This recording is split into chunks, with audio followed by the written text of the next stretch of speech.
खबरों की शुरुआत करेंगे आज की सबसे बड़ी खबर के साथ। बीजेपी आज जारी कर सकती है पहली लिस्ट और जी मीडिया के पास संभावितों के नाम मौजूद है। वाराणसी से पीएम मोदी होंगे उम्मीदवार, लखनऊ से राजनाथ सिंह को टिकट मिल सकता है। सूत्रों के हवाले से बड़ी खबर आपको दे दें, मुजफ्फरनगर से संजीव बालियान को टिकट, अमेठी से स्मृति ईरानी को टिकट, आजमगढ़ से दिनेश लाल यादव, निरहुआ को टिकट, फर्रुखाबाद से मुकेश राजपूत, फतेहपुर से साध्वी निरंजन ज्योति, फतेहपुर सीकरी से राजकुमार चाहर, बुलंदशहर से भोला सिंह, मुरादाबाद से जफर इस्लाम, आगरा से एसपी सिंह बघेल, एटा से राजवीर सिंह, चंदौली से महेंद्र नाथ पांडे, महाराजगंज से पंकज चौधरी, गौतम बुद्ध नगर से डॉक्टर महेश शर्मा, अंबेडकर नगर से रितेश पांडे, अयोध्या से लल्लू सिंह, बस्ती से हरीश द्विवेदी, सहारनपुर से राघव लखनपाल, कन्नौज से सुब्रत पाठक और अलीगढ़ से सतीश गौतम को चुनावी टिकट दिया जा सकता है। तो ये संभावित नाम हम आपको बता रहे हैं, किस किस को कहां से चुनावी मैदान में उतारा जा सकता है और कई ऐसे सांसद इसमें जो कि रिपीट होंगे उनको टिकट दिया जा सकता है। उनकी परफॉर्मेंस अच्छी रही है और क्योंकि सर्वे करवाया गया और उसी के आधार पर टिकट फाइनल हुए हैं। बहुत सारे ऐसे सांसद भी सामने आ रहे हैं जिनको रिपीट किया जा सकता है, लेकिन कईयों का टिकट कट भी सकता है। वो संभावित नाम कौन कौन से हो सकते हैं, किसको टिकट मिल सकता है, कहां से, वो हम आपको ग्राफिक्स के जरिए भी लगातार बता रहे हैं। संभावित नाम और जगह, किसको कहां से चुनावी मैदान में दोबारा से उतारा जा सकता है। तो वो संभावित नाम कौन कौन से हैं? राजनाथ सिंह को लखनऊ से टिकट दिया जा सकता है, मुजफ्फरनगर से संजीव बालियान, अमेठी से स्मृति ईरानी जो कि रिपीट हो सकती हैं, आजमगढ़ से दिनेश लाल यादव निरहुआ, फर्रुखाबाद से मुकेश राजपूत, फतेहपुर से साध्वी निरंजन ज्योति, फतेहपुर सीकरी से राजकुमार चाहर। ये वो नाम है जिनको जो पहली लिस्ट आउट होनी है उसमें जगह मिल सकती है। ये वो संभावित नाम है जिनको चुनावी मैदान में उतारा जा सकता है। इस वक्त की बड़ी खबर, जी मीडिया के पास संभावितों के नाम मौजूद हैं, वो हम आपको नाम जगह के साथ बता रहे हैं, किसको कहां से चुनावी मैदान में उतारा जा सकता है। उत्तर प्रदेश के लिए 80 का टारगेट रखा गया है, मिशन 80 और 400 प्लस के टारगेट के साथ पार्टी आगे बढ़ रही है और साथ ही साथ एनडीए को अपने सहयोगियों को भी सीटें देनी है, उस पर भी गहन मंथन किया गया है। और सबसे अहम बात यह है कि पूरी कमान इसकी प्रधानमंत्री नरेंद्र मोदी ने अपने हाथों में रखी है।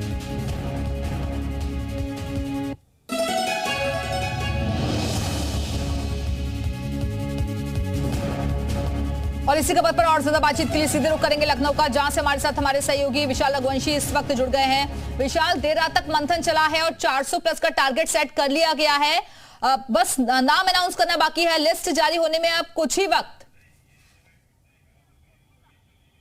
देखिए, बिल्कुल बीजेपी की लिस्ट जारी होने के बाद अब कुछ ही समय रह गया, लेकिन आपको बता दें कि कुछ जो उम्मीदवार हैं जिनके नाम जो है सूची में बिल्कुल तय माने जा रहे हैं, जैसे कि अंबेडकर नगर से रितेश पांडे, लखनऊ से रक्षा मंत्री राजनाथ सिंह का, प्रधानमंत्री नरेंद्र मोदी का नाम बनारस से, रवि किशन का नाम गोरखपुर से। इसके साथ साथ अगर हम बात करें तो कई और नाम हैं जिनको लेकर लगातार जो है बिल्कुल चर्चा है। संजीव बालियान का जो है नाम है।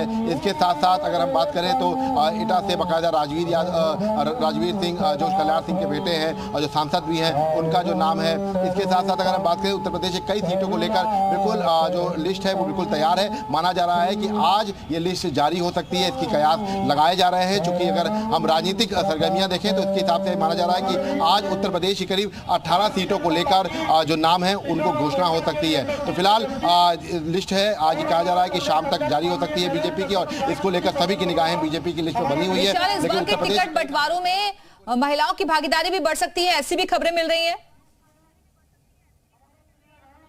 देखिए, बिल्कुल आपको बता दें कि इस पूरी लिस्ट में कई ऐसे सांसद हैं जिनके टिकट कट भी सकते हैं, कई चेहरों को मौका मिल सकता है। और यही वजह है कि चाहे वो हम बात करें तमाम लोकसभा सीटों की उत्तर प्रदेश की, तो कई ऐसे सांसद हैं जिनका परफॉर्मेंस बहुत अच्छा नहीं था। कानपुर की बात करें अगर हम, इसके साथ साथ जो है तमाम अगर हम बात करें सीधे तौर पर जो है सुल्तानपुर की, इसके साथ ही साथ पीलीभीत की, ऐसे लोकसभा सीटें हैं जहाँ से बीजेपी को फीडबैक बहुत अच्छा नहीं मिला है, जिसकी वजह से ये माना जा रहा है कि उनकी सीटों पर बदलाव किया सकता है। लेकिन कुछ नाम जो बिल्कुल ओके माने जा रहे हैं, उसमें अमेठी से स्मृति ईरानी का नाम जो है वो बिल्कुल तय माना जा रहा है, लखनऊ से राजनाथ सिंह का नाम तय माना जा रहा है, प्रधानमंत्री का नाम काशी से बिल्कुल तय है, गोरखपुर से रवि किशन का नाम तय है, इसके साथ साथ कैसरगंज से ब्रजभूषण शरण सिंह का नाम बिल्कुल तय माना जा रहा है। तो ये सब तमाम ऐसे नाम है जो बिल्कुल तय माने जा रहे हैं और इस बार के लोकसभा चुनाव में ये लोग जो है बीजेपी के उम्मीदवार के तौर पर चुनावी मैदान में होंगे। बिल्कुल विशाल, और इसके लिए होमवर्क भी किया गया। सर्वे भी करवाए गए, रिपोर्ट्स भी तैयार की गई, उसी के आधार पर टिकटों का बंटवारा होगा। ये संभावित नाम कौन कौन से हो सकते हैं, किसका टिकट लगभग फाइनल माना जा रहा है, वो हम आपको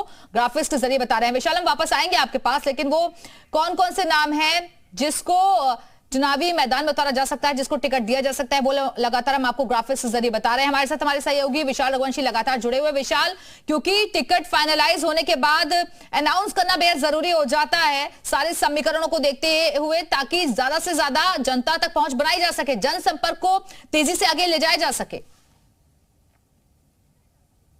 देखिए, बिल्कुल ये माना जा रहा है कि आज ये सूची जो है पहली जारी कर दी जाएगी, ताकि जो बीजेपी का जो समीकरण है उसके आधार पर ये जो नाम है इनकी घोषणा कर दी जाएगी, ताकि तैयारियां जो है शुरू कर दी जाएं। और इसके साथ साथ ये भी कहा जा रहा है कि 10 मार्च तक बीजेपी जो है अपनी 2 से 3 सूचियां जो है जारी कर देगी। मतलब साफ है कि जल्द से जल्द वो अपने प्रत्याशियों की घोषणा कर देगी, ताकि तैयारियों के लिए वक्त मिल सके। क्योंकि उत्तर प्रदेश की अगर हम बात करते हैं तो 80 लोकसभा सीटों को लेकर बीजेपी तैयारी कर रही है, और इसीलिए ये कह सकते हैं कि बीजेपी अब पूरी तरह से फोकस कर चुकी है। और इसी कड़ी में बीजेपी की जो पहली सूची है वो आज जारी हो सकती है। उत्तर प्रदेश के लिहाज से ये सूची बेहद महत्वपूर्ण है, चूंकि अगर हम बात करें तो जो सुगबुगाहट है वो बहुत तेज हो चुकी है उत्तर प्रदेश में मंत्रिमंडल विस्तार की। इसके साथ साथ बीजेपी की सूची की मतलब बगावत ना हो सके, इसको लेकर पूरी तरह से तैयारी की जा रही है। मतलब उधर सूची आ रही होगी और उधर यूपी सरकार में का जो विस्तार है वो हो सकेगा, यूपी मंत्रिमंडल का विस्तार होगा, जिससे किसी तरह से कोई बगावत ना हो सके और पार्टी जिसको तय करे उसके लिए बीजेपी जो है जी जान लगा के जो उसको चुनाव लड़वाए। तो इन सब चीजों को लेकर फिलहाल आज की जो सूची होगी बेहद महत्वपूर्ण होगी। जी बिल्कुल, तो आज की सूची बेहद ही महत्वपूर्ण होगी। ऐसी खबर मिल रही है कि किसी भी वक्त बीजेपी की तरफ से लिस्ट सामने आ सकती है, लेकिन किन किन का टिकट पक्का माना जा रहा है वो हम आपको बता रहे हैं ग्राफिक्स के जरिए। लगातार हम आपको वो संभावित नाम बता रहे हैं किसको कहां से चुनावी मैदान में उतारा जा सकता है। विशाल, इस लिस्ट को अगर हम देखें तो बहुत सारे नाम ऐसे हैं जो कि रिपीट होते हुए नजर आ रहे हैं, चाहे राजनाथ सिंह की बात हो, चाहे प्रधानमंत्री नरेंद्र मोदी की बात हो, जो कि तीसरी बार उनको यहां से चुनावी मैदान में उतारा जा सकता है। वाराणसी से ही लगातार स्मृति ईरानी, ये वो चेहरे हैं, ये वो बड़े नाम है जिनको दोबारा से मौका मिलेगा इस लिस्ट में। देखिए, बिल्कुल निश्चित तौर पर ये कह सकते हैं कि कई ऐसे चेहरे हैं जिनको दोबारा मौका मिलेगा, और बिल्कुल ये बड़े नाम हैं और उत्तर प्रदेश से ये लोकसभा चुनाव लड़ते भी आए हैं। चाहे हम स्मृति ईरानी की बात करें, अमेठी से सांसद हैं, वो उनका जो है नाम बिल्कुल तय माना जा रहा है। इसके साथ साथ अगर हम बात करें रितेश पांडे, अभी हाल में ही बसपा छोड़कर जो है भाजपा शामिल हुए हैं, उनका लोकसभा टिकट बिल्कुल तय माना जा रहा है अम्बेडकर नगर से। इसके साथ साथ राजनाथ सिंह लखनऊ से सांसद भी हैं और रक्षा मंत्री भी हैं, और यही वजह है कि उनको यहाँ से फिर से दोबारा से लड़ाया जाएगा। प्रधानमंत्री का नाम है काशी से। इसके साथ साथ गोरखपुर से रवि किशन सांसद है। दिनेश लाल निरहुआ की बात करें, आजमगढ़ से सांसद है, उन पर जो है दोबारा दांव खेला जाएगा। रामपुर के सांसद का टिकट रिपीट किया जा रहा है। तो ये सब तमाम ऐसी चीजें हैं जो साफ कर रही है कि बीजेपी पूरी तरह से जो है आश्वस्त है कि इन नामों को लेकर वो पहली सूची में इनको शामिल करेगी। इसके बाद जो दूसरी सूची आएगी, बने रहेगा हमारे साथ, वापस आएंगे आपके पास। और उत्तराखंड की भी आप बात कर लेते हैं। उत्तराखंड की 5 सीटों पर भी संभावित उम्मीदवारों की लिस्ट जी मीडिया के पास मौजूद है। हरिद्वार से त्रिवेंद्र सिंह रावत, पौड़ी से अनिल बलूनी, नैनीताल से अजय भट्ट, अल्मोड़ा से अजय टमटा, टिहरी से माला राज्यलक्ष्मी, इनको टिकट दिया जा सकता है। हमारे साथ हमारे सहयोगी देहरादून से सुरेंद्र डसीला इस वक्त जुड़ गए हैं। सुरेंद्र, जी मीडिया के पास वो संभावित उम्मीदवारों की लिस्ट मौजूद है जो कि बताया जा रहा है उनको टिकट मिल सकता है। इसमें कई चेहरे ऐसे हैं जो कि रिपीट हो सकते हैं। देखिए, बिल्कुल, क्योंकि बीजेपी ये जरूर देखेगी कि क्षेत्रीय, जातीय और महिला ये तमाम समीकरण जो हैं वो साधे जा सकें। जो बड़े नाम हैं, देखिए पौड़ी से अनिल बलूनी राष्ट्रीय मीडिया प्रभारी हैं, राष्ट्रीय मीडिया को देखते हैं, बीजेपी के संगठन की बहुत ज़्यादा अच्छी जानकारी रखते हैं, तो उनको राज्यसभा का उनका टर्म पूरा हो रहा है, इसलिए उनको पौड़ी भेजा जा रहा है, जिसकी औपचारिकता कुछ ही समय बाद हो सकती है। त्रिवेंद्र रावत 2021 के बाद से राजनीतिक वनवास झेल रहे थे, उनको हरिद्वार से बीजेपी टिकट दे सकती है, जो लगभग फाइनल हो चुका है। माला राज्यलक्ष्मी शाह, जिनका कहा जा रहा था टिकट कट सकता है, लेकिन महिला हैं और राज परिवार के पास ये सीट लंबे समय से रही है, ये माना जा रहा है इनका टिकट रिपीट होगा, यानी इनको तीसरी बार भी इसी सीट पर, टिहरी पर टिकट मिल सकता है। अल्मोड़ा में अजय टमटा रिपीट हो रहे हैं, नैनीताल में अजय भट्ट रिपीट हो रहे हैं, यानी 2 नामों में बदलाव है। पौड़ी से अनिल बलूनी होंगे, तीरथ रावत जो पूर्व मुख्यमंत्री थे उनका टिकट कट रहा है, और हरिद्वार में रमेश पोखरियाल निशंक, केंद्रीय मंत्री रहे, मुख्यमंत्री रहे, उनका टिकट कट रहा है, क्योंकि कहीं ना कहीं जब उनको हटाया गया था तो उसके बाद से ये कयास लग रहे थे कि शायद 2024 में पार्टी टिकट नहीं देगी। और अब बातें वही सामने आ रही कि त्रिवेंद्र रावत इस सीट पर टिकट लड़ेंगे। हालांकि औपचारिक ऐलान होना बाकी है, लेकिन देखिए इसमें सबसे बड़ी बात यह है कि उत्तराखंड में इस समय अगर आप देखेंगे तो 2 सीटें हमेशा से जो बीजेपी ने रखी हैं वो क्षत्रियों के पास रखी हैं। त्रिवेंद्र रावत हो, माला राज्य लक्ष्मी हो, दोनों इस कोटे को पूरा करते हैं।